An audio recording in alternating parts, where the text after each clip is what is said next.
A emissão da chamada luz estimulada foi prevista por Einstein em 1916. No processo, um átomo perturbado por um fóton que incide sobre ele emite um outro fóton. O fóton causador da perturbação não é destruído no processo e o segundo fóton é criado com a mesma fase, frequência, polarização e direção do fóton original. Isso lançou as bases para a invenção do laser. A observação de como a luz interage com a matéria há mais de um século tornou possível descobrir que a luz não era um feixe de partículas, nem um padrão de onda de energia, mas exibia ambas as características, conhecidas como dualidade onda-partícula. A maneira como a luz interage com a matéria tem diversas aplicações práticas. Seja descobrir objetos por meio da luz que atravessa os vastos espaços do meio interestelar, seja como base de praticamente toda a tecnologia moderna, como telefones celulares, rede de comunicação global, computadores, GPS e imagens médicas modernas. Uma vantagem de usar a luz na comunicação por meio de fibras óticas é que os pacotes de energia luminosa, os fótons, não interagem facilmente uns com os outros. Isso cria uma transferência de informações quase sem distorção na velocidade da luz. Mas às vezes, para realizar certas tarefas, os cientistas precisam que a luz interaja. E aqui as coisas ficam complicadas. Por exemplo, a luz é usada para medir pequenas mudanças na distância usando instrumentos chamados interferômetros. Essas ferramentas de medição têm diversos usos, desde a produção de imagens médicas avançadas ou em instrumentos ultra sofisticados, como o LIGO, que mediu ondas gravitacionais pela primeira vez em 2015. As leis da mecânica quântica estabelecem limites quanto à sensibilidade de tais dispositivos.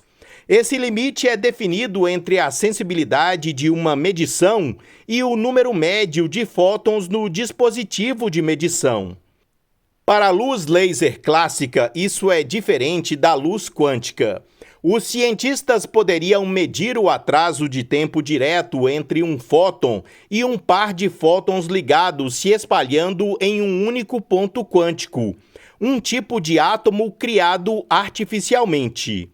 Pela primeira vez, cientistas da Universidade de Sydney e da Universidade de Basel, na Suíça, foram capazes de manipular e identificar pequenos números de fótons em interação, pacotes de energia luminosa com alta correlação. Essa conquista sem precedentes é um marco no desenvolvimento de tecnologias quânticas. Isso abre a porta para a manipulação do que podemos chamar de luz quântica.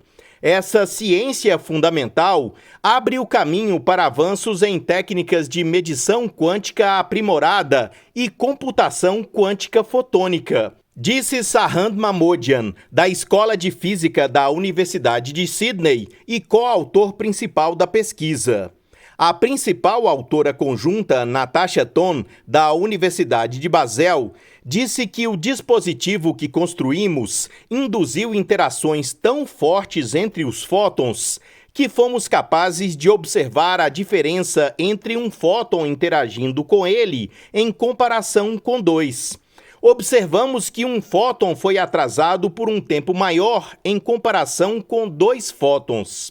Com essa forte interação fóton-fóton, os dois fótons ficam emaranhados na forma do que é chamado de estado de ligação de dois fótons.